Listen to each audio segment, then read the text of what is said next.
ദൈവ തിരുനാമം മഹത്വപ്പെടട്ടെ. Bible reading പ്രോഗ്രാമിൽ സംബന്ധിക്കുന്ന ഏവർക്കും കർത്തൃനാമത്തെ സ്നേഹവന്ദനം. 1 ശമൂവേൽ 4-ാം അധ്യായം നമ്മളിന്ന് വായിക്കുന്നു.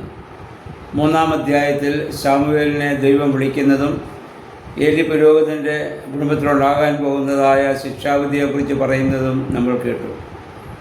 4-ാം അധ്യായത്തിൽ നമ്മൾ വായിക്കുന്നത് ഇസ്രായേൽ ജനം ഫെലിസ്ത്യരോട് യുദ്ധത്തിൽ തോൽക്കുകയാണ്. തോറ്റ സമയത്ത് അവരിങ്ങനെ വിചാരിക്കുന്നു, യഹോവയുടെ പേടകം ഞങ്ങളുടെ അടുക്കലില്ലായിരുന്നു കൊണ്ടാവാം തോൽക്കാൻ കാരണമെന്ന് പറഞ്ഞ് അവർ യഹോവയുടെ പേടകം കൊണ്ടുവരുവാനുള്ളതായ ഒരു ക്രമീകരണം അവിടെ ചെയ്യുകയാണ്. എന്നാൽ പേടകം ഇല്ലാത്തതുകൊണ്ടല്ല, അവരുടെ പാപനിമിത്തമാണ് അവർ തോൽക്കാൻ കാരണമെന്ന് ഒരിക്കലും മനസ്സിലാവുന്നില്ല. തോൽക്കുന്നതിന് ദൈവത്തെ അവർ കുറ്റപ്പെടുത്തുകയാണ്. യഹോവയുടെ പേടകമില്ലാത്തത് കൊണ്ട്, യഹോവ ഞങ്ങളെ കൈവിട്ടത് കൊണ്ടാണ് ഞങ്ങൾ തോറ്റതെന്ന് പറയുന്നു. എന്നാൽ അവർ തോക്കുവാനുള്ള കാരണം ഇതിനു മുമ്പ് യഹോവയെ ദൈവം പല പ്രാവശ്യം പറഞ്ഞ് അന്യ ദൈവങ്ങളെ ആരാധിക്കരുത്, ദൈവത്തെ വിട്ട് അവർ മറ്റ് പാപങ്ങളിലേക്ക് പോകുന്നത് കൊണ്ടാണ് അവർക്ക് തോൽവി സംഭവിക്കുന്നത് പലപ്പോഴും മനസ്സിലാകുന്നില്ല.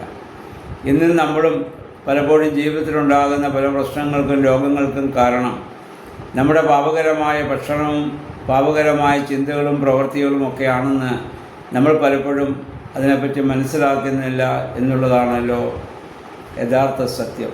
ഇവിടെ അങ്ങനെയാണ് സംഭവിക്കുക. അതുകൊണ്ട് അവർ യഹോവയുടെ പേടകം കൊണ്ടുവരുവാനുള്ള ഒരു വലിയ ആലോചന ഇവിടെ നടത്തുകയാണ്. യഹോവയുടെ പേടകം ഒരു അടയാളം മാത്രമാണ്. അടയാളമുള്ളത് കൊണ്ട് മാത്രം ആരും രക്ഷപ്പെടില്ല. ദൈവം നോക്കുന്നത് ഹൃദയത്തിൻ്റെ വിശുദ്ധിയാണ്, ജീവിത വിശുദ്ധിയാണ്. ജീവിത വിശുദ്ധി ഉണ്ടാകുമ്പോൾ മാത്രമേ അടയാളങ്ങൾക്കും ആചാരങ്ങൾക്കും അനുഷ്ഠാനങ്ങൾക്കൊക്കെ പ്രസക്തിയുള്ളൂ. ഇല്ല എങ്കിൽ അതൊക്കെ വെറും കർമ്മങ്ങൾ മാത്രമായി മാറിപ്പോകുമെന്നുള്ള സത്യം നമ്മളെപ്പോഴും അത് മനസ്സിലാക്കേണ്ടതാണ്. അശുദ്ധിയിൽ ജീവിക്കുന്നവർക്ക് അടയാളം ഒരിക്കലും ഒരു ഗുണവും ചെയ്യുകയില്ല. ഇന്നും പല സഭകളും പല ക്രൈസ്തവ കൂട്ടായ്മകളിലും അടയാളങ്ങളും അത്ഭുതങ്ങളും ഒക്കെ കണ്ട് ദൈവത്തിൽ വിശ്വസിക്കുവാനുള്ള ശ്രമമാണ് എല്ലാവരും നടത്തുന്നത്. ആചാരങ്ങളും അനുഷ്ഠാനങ്ങളൊക്കെ നല്ലതാണ്, പക്ഷേ അതിൻ്റെ ആന്തരികമായ മർമ്മങ്ങളെ ഒക്കെ നമ്മൾ മനസ്സിലാക്കി അതനുസരിച്ച് അതിലെ വിശ്വാസികൾ തങ്ങളെ തന്നെ ശുദ്ധീകരിക്കുന്നില്ല എങ്കിൽ ആചാരങ്ങൾ കൊണ്ടോ അനുഷ്ഠാനങ്ങൾ കൊണ്ടോ കർമാദികൾ കൊണ്ടോ യാതൊരു പ്രയോജനവും ഉണ്ടാവുകയില്ല എന്ന കാര്യം നമ്മളെപ്പോഴും ഇത് മനസ്സിലാക്കേണ്ടതാണ്. അപ്പോൾ ദൈവം നോക്കുന്നത് എപ്പോഴും ജീവിത വിശുദ്ധിയാണെന്നുള്ള കാര്യം നമ്മൾ ഓർക്കുക. ആചാരാനുഷ്ഠാനങ്ങളും പൗരോഹിത്യ ശുശ്രൂഷകളൊക്കെയും ജീവിത വിശുദ്ധിക്ക് വേണ്ടി ദൈവം നമുക്ക് നൽകിയിട്ടുള്ളതാണ്. ദൈവത്തോടുള്ള കൂട്ടായ്മയില്ലാതെ അപ്പം നുറുക്കുകയും പാനപാത്രം കുടിക്കുകയും ചെയ്തുകൊണ്ട് യാതൊരു പ്രയോജനവുമില്ല. 1 കൊരിന്ത്യർ 11-ാം അധ്യായത്തിൻ്റെ 27 മുതലുള്ള വാക്യങ്ങളിൽ പൗലോസ്ലീഹ ഓർമ്മപ്പെടുത്തുന്നുണ്ടല്ലോ, അയോഗ്യമായി ദൈവത്തിൻ്റെ അപ്പം ഭക്ഷിക്കുകയും പാനം ചെയ്യുകയും ചെയ്താൽ അത് മുഖാന്തരം വിപരീത ഫലങ്ങളായിരിക്കും നമുക്കുണ്ടാകുക. അത് മുഖാന്തരം നിങ്ങൾ പലരും രോഗികളാകുകയും പലരും മരിക്കുകയും ചെയ്യും.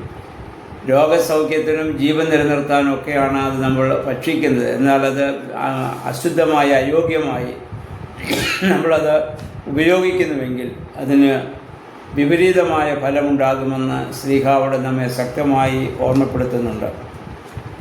എന്തായാലും ഇവരെ യഹോവയുടെ പേടകമില്ലാത്തതാണെന്ന് വിചാരിച്ച് 5-ാം വാക്യം വായിക്കുമ്പോഴത്തേക്ക് യഹോവയുടെ പേടകം ഓടുന്ന് കൊണ്ടുവരുന്നു. യഹോവ പേടകം കൊണ്ടുവരുമ്പോൾ ജനം ആർത്ത് വിളിക്കുന്നുണ്ട്, യഹോവ ഞങ്ങളുടെ ഇടയിലേക്ക് വന്നു എന്ന് വിചാരിച്ച്. ആർത്ത് വിളിച്ചത് കൊണ്ടോ ഉച്ചത്തിൽ സ്തുതിച്ചത് കൊണ്ടോ അവിടെ ദൈവം ഉണ്ടാകണമെന്ന് യാതൊരു നിർബന്ധവുമില്ല. ആർത്ത് വിളിക്കുന്നവരുടെ ഉച്ചത്തിൽ സ്തുതിക്കുന്നവരുടെ ഹൃദയം ദൈവം നോക്കും എന്ന് എപ്പോഴും നമ്മൾ ഓർത്തിരിക്കേണ്ടതാണ്. നിയമപെട്ടകം കൊണ്ടുവന്നു, അതിനുശേഷം അവരോട് ഫെലിസ്ത്യരോട് യുദ്ധം ചെയ്തു. ഇപ്പോൾ ഏറെ ആളുകൾ മരിക്കുന്ന സാഹചര്യം. 30,000 പടയാളികളാണ് മരിച്ചത്. ഇതിനു മുൻപ് 4,000 പേര് മാത്രമേ അവർ മരിച്ചിട്ടുണ്ടായിരുന്നുള്ളൂ. പക്ഷെ പേടകം വന്നതുകൊണ്ട്, അടയാളം വന്നതുകൊണ്ട് ഞങ്ങൾ ജയിക്കുമെന്നവർ വിശ്വസിച്ചു എന്നുള്ളത് മാത്രമാണ് ഇവിടെ സംഭവിച്ചത്. 11-ാം വാക്യം വരുമ്പോൾ ഏലി പുരോഹിതൻ്റെ മക്കളായ ഹൊബ്നിയും ഫിനെഹാസും അതോടൊപ്പം മരിക്കുന്നതായി നമ്മൾ കാണുന്നു. ഇതിനു മുൻപ് അവർ മരിക്കുമെന്നുള്ള കാര്യം ആ ശമൂവേൽ ബാലൻ മുഖാന്തരം ഏലി പുരോഹിതനെ യഹോവയായ ദൈവം അറിയിച്ചിരുന്നതുമാണ്. ദൈവസ്ഥലത്തിൽ അയോഗ്യമായത് അവർ ചെയ്തു എന്നുള്ളതാണ്. പൗരോഹിത്യത്തിന് നിരക്കാത്ത രീതിയിലുള്ള പ്രവർത്തനത്തിന് തക്കതായ ശിക്ഷ ദൈവം നൽകുമെന്ന് അറിഞ്ഞിരിക്കേണ്ടതാണ്. 12 മുതൽ 18 വരെയുള്ള വാക്യം നമ്മൾ വായിക്കുമ്പോൾ, ഉച്ചത്തിൽ അവർ യഹോവയെ സ്തുതിച്ചുകൊണ്ട് അടയാളം ഒക്കെ അവർക്ക് അടയിൽ വന്നതുകൊണ്ട് ഇനി കുഴപ്പമില്ല എന്നവർ അവിടെ വിശ്വസിക്കുകയാണ്. പക്ഷെ നമുക്കറിയാം അതിൻ്റെ പരിണിതഫലം അവർക്ക് യാതൊരു ഫലവും ഉണ്ടാകാത്തൊരു സാഹചര്യം അവിടെ ഉണ്ടാവുകയാണ്. അല്ല 12 മുതൽ 18 വാക്യങ്ങൾ വായിക്കുമ്പോൾ, ഇസ്രായേലിൻ്റെ പരാജയം അറിഞ്ഞ ഏലി പുരോഹിതൻ ഇരുന്ന പീഠത്തിൽ നിന്ന് അദ്ദേഹം പുറകിലേക്ക് വീണ് കഴുത്തൊടിഞ്ഞ് മരിക്കുന്നതായി നമ്മൾ വായിക്കുന്നുണ്ട്. ദൈവികമായ ശുശ്രൂഷ ചെയ്ത ഒരു പുരോഹിതൻ്റെ ദാരുണമായ അന്ത്യം നമ്മളിവിടെ കാണുകയാണ്.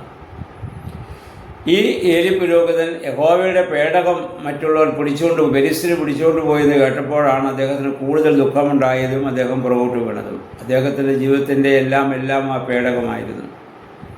ആ പേടകം ഫെലിസ്ത്യർ കൊണ്ടുപോയി എന്ന് കേട്ടപ്പോൾ അദ്ദേഹത്തിന് സഹിക്കാനാവില്ല. മനപ്രയാസം കൊണ്ട്, ദുഃഖം കൊണ്ട് അദ്ദേഹം ഇരുന്ന പീഠത്തിൽ നിന്ന് പുറകോട്ട് വീണ് അദ്ദേഹം കഴുത്തൊടിഞ്ഞ് മരിക്കുന്ന ഒരു 98 വയസ്സുള്ളവനായിരുന്നു നമ്മൾ വായിക്കുന്നുണ്ട്.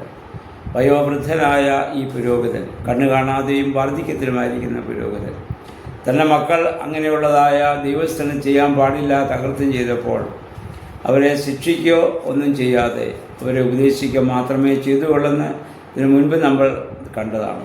അതിൻ്റെ പരിണിതഫലമായി ദൈവം കഠിനമായ ശിക്ഷ ഇവിടെ ഏറ്റുവാങ്ങേണ്ടതാകും. ആ ഒരു അനുഭവം ഈ ഏലി പുരോഹിതന് ഉണ്ടാകേണ്ട സാഹചര്യം ഇവിടെ ഉണ്ടാകുന്നതായി നമ്മൾ ഇവിടെ കാണുകയാണ്. ഇസ്രായേൽ ജനത്തിൻ്റെ ഏകദേശം 40 വർഷത്തോളം ഒരു ശ്രേഷ്ഠ പുരോഹിതനായി ഇസ്രായേൽ ജനത്തെ ന്യായപാലനം ചെയ്ത ഒരു വ്യക്തിയായിരുന്നു ഈ ഏലി പുരോഹിതനെന്ന് ഓർക്കുക. 19 വാക്യം വരുമ്പോൾ, അല്ലെങ്കിൽ ഈ ഫിനെഹാസും ഹോഫ്നിയൊക്കെ മരിച്ചുവെന്നറിഞ്ഞ് ഫിനെഹാസിൻ്റെ ഭാര്യ അവൾ അതിൻ്റെ ഭർത്താവിൻ്റെയും അമ്മായിപ്പൻ്റെയും മരണമറിഞ്ഞ് അവൾ പ്രസവാവസ്ഥയിലായിരുന്നു. വളരെ വേഗം അവൾക്ക് പ്രസവവേദന ഉണ്ടാവുകയും ഒരു കുഞ്ഞിനെ പ്രസവിക്കുകയും ചെയ്യേണ്ടതായ സാഹചര്യം, അല്ലെങ്കിൽ ആ കാലത്തിന് മുൻപ് തന്നെ കുഞ്ഞിനെ പ്രസവിക്കേണ്ട ഒരു സാഹചര്യം കൂടി അവിടെ സംഭവിക്കുന്നതായി നമ്മൾ ഇവിടെ കാണുകയാണ്. എന്നിട്ട് അവൾ അവിടെ വിലപിക്കുന്നുണ്ട്. യഹോവയുടെ പേടകം ഫെലിസ്ത്യർ കൊണ്ടുപോയതിനാൽ ദൈവത്തിൻ്റെ ആ വലിയ കൃപ ഇസ്രായേൽ ജനത്തിന് നഷ്ടപ്പെട്ടുവെന്ന്. ഇതിൽ നിന്ന് നമ്മൾ മനസ്സിലാക്കേണ്ടത്, ഈ അധ്യായത്തിൽ നമ്മൾ മനസ്സിലാക്കേണ്ട സത്യം എന്തെന്ന് ചോദിച്ചാൽ, ദൈവം എപ്പോഴും നോക്കുന്നത് നമ്മുടെ ഹൃദയവിശുദ്ധിയാണ്. അടയാളങ്ങളോ ആചാരങ്ങളോ അനുഷ്ഠാനങ്ങളോ ഒക്കെ നല്ലതാണ്. അതിൻ്റെ ആ അർത്ഥം ഗ്രഹിച്ച് അതനുസരിച്ച് നമ്മുടെ ജീവിതത്തെ ക്രമപ്പെടുത്തുന്നില്ലെങ്കിൽ ആചാരങ്ങൾ കൊണ്ടോ അനുഷ്ഠാനങ്ങൾ കൊണ്ടോ അടയാളങ്ങൾ കൊണ്ടോ യാതൊരു പ്രയോജനവുമില്ല എന്ന സത്യം നമ്മൾ അറിഞ്ഞിരിക്കുക. അതുകൊണ്ട് എല്ലാ ആചാരങ്ങളും അനുഷ്ഠാനങ്ങളും നമ്മുടെ ജീവിത വിശുദ്ധിക്ക് വേണ്ടിയും ദൈവത്തോടുള്ള വലിയ ബന്ധത്തിലേക്ക് നമ്മളെ വഴി നടത്താനുള്ളതാണ്. അപ്രകാരം നമ്മുടെ ജീവിതത്തെ ക്രമപ്പെടുത്തുവാൻ ഈ അധ്യായത്തിലെ ചിന്തകളും വായനകളും നമ്മെ സഹായിക്കട്ടെ. എല്ലാവർക്കും നല്ലൊരു ശുഭദിനം ആശംസിക്കുന്നു. ദൈവനാമം മാത്രം മഹത്വപ്പെടുവാൻ ഇടയാകട്ടെ.